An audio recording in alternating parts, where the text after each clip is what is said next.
নমস্কার।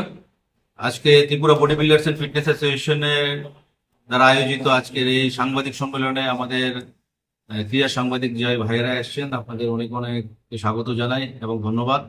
আজকে আমাদের এই সাংবাদিক সম্মেলনের মূল উদ্দেশ্য আপনারা সকলেই অবগত। গত 15 south Asian body building and physics sport championship যেটা আয়োজিত হয়েছিল ভুটানে, এবং আমাদের ত্রিপুরা থেকে প্রথম মেয়ে, আমাদের রাজ্যের ইতিহাসে প্রথম মেয়ে রীতা নাগ উর্ফে শ্রেয়া আমাদের ভারতীয় দলের হয়ে সেখানে অংশগ্রহণ করেছিল এবং ভারতের জন্য এবং আমাদের রাজ্যের জন্য ব্রোঞ্জ মেডেল নিয়ে এসছে। এবং রাজ্যের জন্য আমরা এখানে পার্টিসিপেট করাটাই আমাদের জন্য একটা বড় ব্যাপার ছিল। আন্তর্জাতিক স্টেজে আমাদের রাজ্যের কোনো মেয়ে পার্টিসিপেট করবে, তারপর তার মধ্যে সোনায় সোহাগা, সে আমাদের জন্য এই ব্রোঞ্জ মেডেলটুকু, যা আমাদের রাজ্যে এই মেডেল, এই ট্রফি, সার্টিফিকেট প্রথমবার এসছে এবং আমরা স্বচক্ষে আমরা এটা ত্রিপুরাবাসী দেখতে পাচ্ছি। হয়তো আমরা নিউজে ইয়েতে দেখেছিলাম।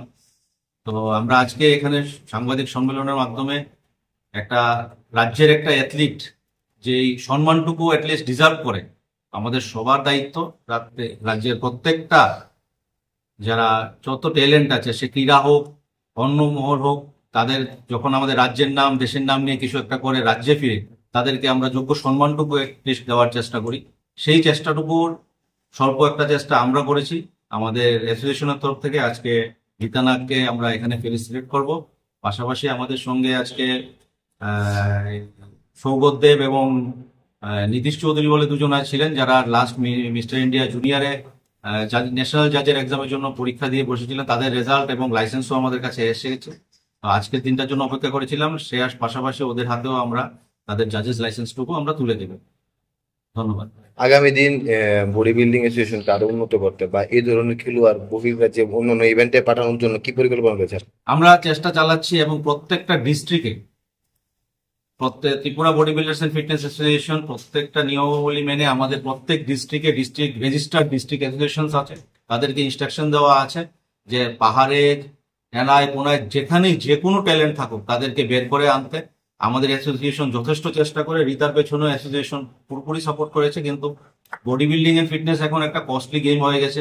একটা অ্যাথলিটকে তৈরি করতে, একটা ইন্টারন্যাশনাল খেলতে গেলে 5 লাখ 6 লাখ টাকার উপর খরচা হয়। তাদের ডায়েট, প্রিপারেশন, ওয়ার্কআউট, তাদের রেজিস্ট্রেশন ফি থাকে 1.5 লাখ 2 লাখ টাকা, যখন বাইরে হয় ডলারে হয় সেটা।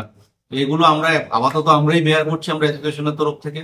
কিছু কিছু সহযোগিতা কিছু লোক করছেন। গ্রামীণ ব্যাংক আমাদের একটা বড় সহযোগিতা এবার করেছিলেন রিতার পার্টিসিপেশনের ব্যাপারে, আর বাকিটা আমরা অ্যাসোসিয়েশনের তরফ থেকে পাশে আছি, আগামী দিনও থাকবো। এবং প্রত্যেকটা অ্যাথলিট আমাদের ফিটনেসে যারা ত্রিপুরার আছে তাদেরকে আমরা এগিয়ে নিয়ে যেতে আমরা যথেষ্ট চেষ্টা আর্থিকভাবে মানসিকভাবে করব।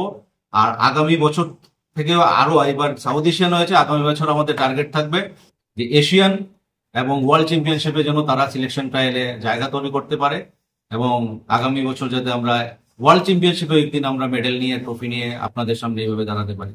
আর পাশাপাশি আমি একটা ছোট্ট জিনিস অবশ্যই বলবো যে আমাদের জন্য একটা খুশির ব্যাপারও, রিতার অ্যাচিভমেন্টের পরে আমার সাথে 2-3টে মেয়ে নক করেছে আমাকে। তারা দীর্ঘকাল যাবৎ অন্য রাজ্যকে থেকে তারা পার্টিসিপেট করছে বিভিন্ন ন্যাশনাল গেমে, ইন্টারন্যাশনালে যায়নি, কিন্তু ন্যাশনাল গেমে অন্য রাজ্য থেকে, ব্যাঙ্গালোর, এখান থেকে ওখান থেকে তারা বলছিল যে ত্রিপুরা থেকে আমরা এতদিনের সুযোগ পাইনি, কিন্তু আমরা এবার ত্রিপুরায় আসতে চাই। তো এবারের যে স্টেট চ্যাম্পিয়নশিপ হবে ত্রিপুরায়, সেখানেও আমাদের অনেক অ্যাথলিট, অনেক ট্যালেন্ট আছে যারা দীর্ঘকাল রাজ্যের বাইরে আছে, তারা আবার ফিরে আসবে এবং আগামী দিন রাজ্যের হয়ে ন্যাশনালে যাবে এবং দেশের হয়ে ইন্টারন্যাশনালে তারা পার্টিসিপেট করবে। সেইটুকু আমরা চেষ্টা অবশ্যই করবো।